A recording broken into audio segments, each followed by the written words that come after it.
ఏం డైలాగ్ అంటే కేసీఆర్ కర్ణాటక మేము ఎంత డెవలప్ చేసామో చూడాలంటే నీకు కావాలంటే బస్సు పెడితే నువ్వు రా, మేము 5 గంటలు కరెంట్ ఇస్తున్నాము ఉంటాడు. నేనంటే ఇది మేము 24 గంటలు రా బాబు, నీకు ఎవడని చెప్పిండో చెప్పలేదు, నువ్వు వచ్చి మాకు నీతులు చెప్తే మేము ఏం చేయాలా? ఈ బీజేపీ పార్టీ వాళ్ళు అత్తరు ఊపుకుంటా ఉత్తరప్రదేశ్ ముఖ్యమంత్రి అతడు కూడా ఏ నోటికి వచ్చినట్టు మాట్లాడిపోతారు. కాంగ్రెస్ ముఖ్యమంత్రులు వచ్చి ఇట్లే మాట్లాడతారు. ఉత్తరప్రదేశ్ వాళ్ళు మన దగ్గరికి నాట్లేయడానికి వస్తున్నారు. అయ్యేలా వస్తుంది కరెక్టేనా? ఇక వాడు వచ్చి మనకు ఉపన్యాసం చెప్తే నేను ఏం చేయాలి? రౌతాదుకొని ఇటీవల కొట్టుకోవన్నా? ఇవి ఇట్లున్నది కథ. బీజేపీ వాళ్ళ కాంగ్రెస్ వాళ్ళ కథ.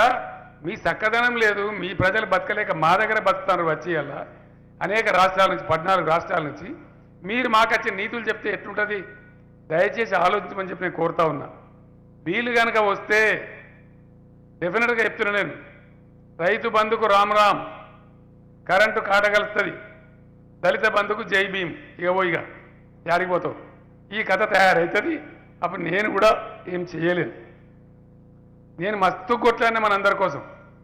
ఇది 24వ సంవత్సరం. తెలంగాణ వచ్చేదాకా కొట్లాడినాం, మళ్ళీ ఇప్పుడు 10 ఏళ్ళు కొట్లాడినాం.